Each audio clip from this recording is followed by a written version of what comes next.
A lot of people talk about how music artists should treat TikTok as their primary social media platform, and they'll say things like it has the most organic reach and that it's the primary platform for Gen Z. However, over the past year or so, I've noticed that I consistently get better organic reach on Instagram compared to TikTok, not only for my music marketing content, but also for my music content as well. Then I started seeing this happening to other artists too. At first, I thought this was just because my audience is a little bit older, like 25 to 34. But then I started noticing it for artists who have more of a Gen Z audience as well. So in this video, we're going to take a look at a study that looks at which social media platforms that Gen Z use the most. And we're going to talk about which social media platform is right for you as a music artist.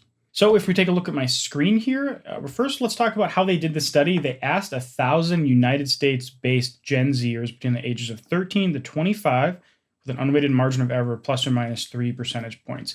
And they polled them and separated them by gender and then across different social media platforms as well. So this scale is from 0 to 100%. And the first thing we're going to notice is that YouTube is dominating. 88% of Gen Zers use YouTube. And then the next second category is Instagram at 76. That's a pretty huge jump here. And if you're wondering what these little bars are, these are just the gender split. So some platforms skew a little bit more male. Some platforms skew a little bit more female. Some platforms are drastic, like Reddit. It's just kind of a sausage fest. TikTok and Instagram and Facebook. And like most of them actually skew like a little bit more female. And then some other ones are like drastic male. But YouTube is dominating at 88%. Instagram is also kind of dominating at 76%, followed by TikTok at 68%. So it kind of makes sense. Like there's just more Gen Zers using Instagram. And honestly, across all adults, or just everyone, there are more people on Instagram. Now, this is kind of related to something. A lot of people say that Facebook is dead and only old people use Facebook. And I talked to someone recently, who you can read here from Next Step Talent Agency, where she was talking about how Facebook is not dead, especially when you start looking at other countries. There's a lot more young people there because Facebook was introduced to those countries a lot later than it was in the United States and UK and Canada and other countries like that. But even when we look at this graph just for United States and just for Gen Z, Facebook is pretty high. Like 49% of Gen Zers actually still use Facebook on a regular basis, which is kind of surprising to me, honestly. And maybe it's just that they need some way to talk to grandma, right? But even Twitter is not that far behind at 47%, Discord 35%. Now, one kind of sleeper here is Snapchat, which is just as popular as TikTok amongst Gen Z, which makes sense given that video I just talked about up there, that interview video where Tamimo was talking about how Snapchat is very, very popular, especially for Gen Z, but also there's a lot of monetization opportunities. So, no more commentary on that, but it's interesting that these platforms are there's so much neck and neck. And this might look very different when you start looking at different countries, probably not too far off when you start looking at more similar countries like Canada and the UK and Australia, just culturally, economically, it's probably close to this exact graph. So there's one other graph from this study that was actually really interesting, which is how much time Gen Zers spend on social media and comparing that to all US adults. So the gray here is all US adults and the blue is all US Gen Zers.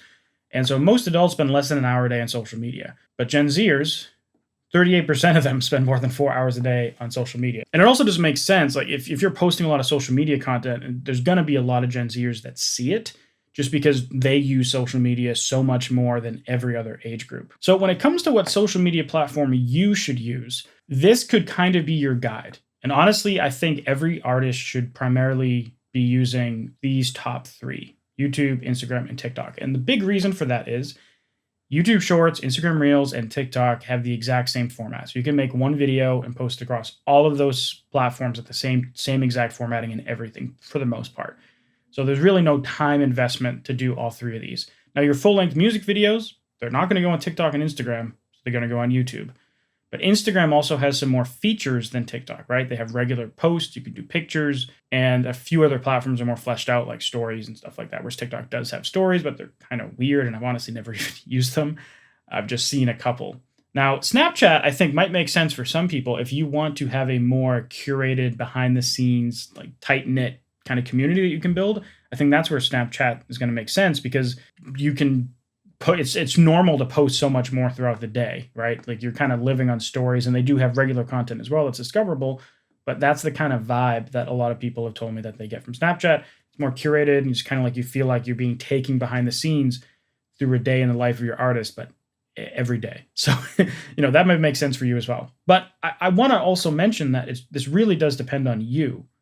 If you don't vibe with a certain platform, like, one, don't give up before you even try it. Because a lot of people say, oh, I'm not going to do that.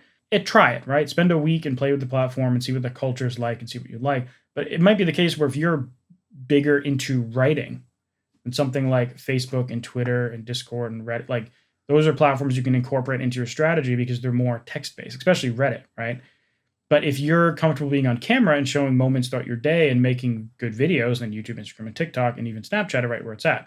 But if you're into live streaming, then YouTube, Twitch, and even Facebook might make sense. So everything comes down to you. And you can use a lot of these platforms, but I really do encourage you not to overwhelm yourself with doing everything at once, because it's better to focus on one platform as your primary, maybe two, and then have some secondary platforms you post on less frequently. Because if you try to do everything all at once, you're just going to get burnt out after a couple of weeks, and you really need to double down and focus on something for like 6 months minimum to see if you can actually get a good result. Another thing that's really interesting in this study is how Gen Zers interact with their peers every week.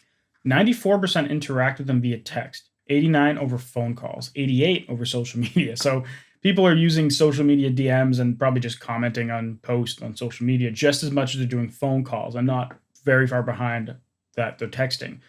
And that's more than how they interact with each other in person, either at school or work.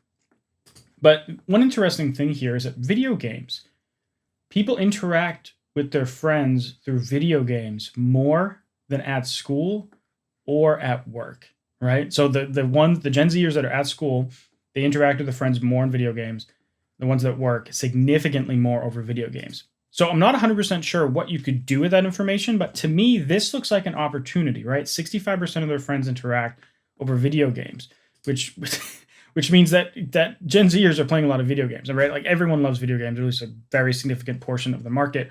But I'm wondering if there's some strategy to be had about integrating your music with games in some way, not like in the game, because that is incredibly difficult to do. But if you can create a video game culture around what you're doing, there might be something there based on the study, because again, they're interacting with people more over games than in-person events, which is just kind of crazy. So if you want to learn how you can get 1 million streams your first year of releasing music, check out this video right here where I walk you through organic social media strategies and paid social media strategies for how you can accomplish that goal.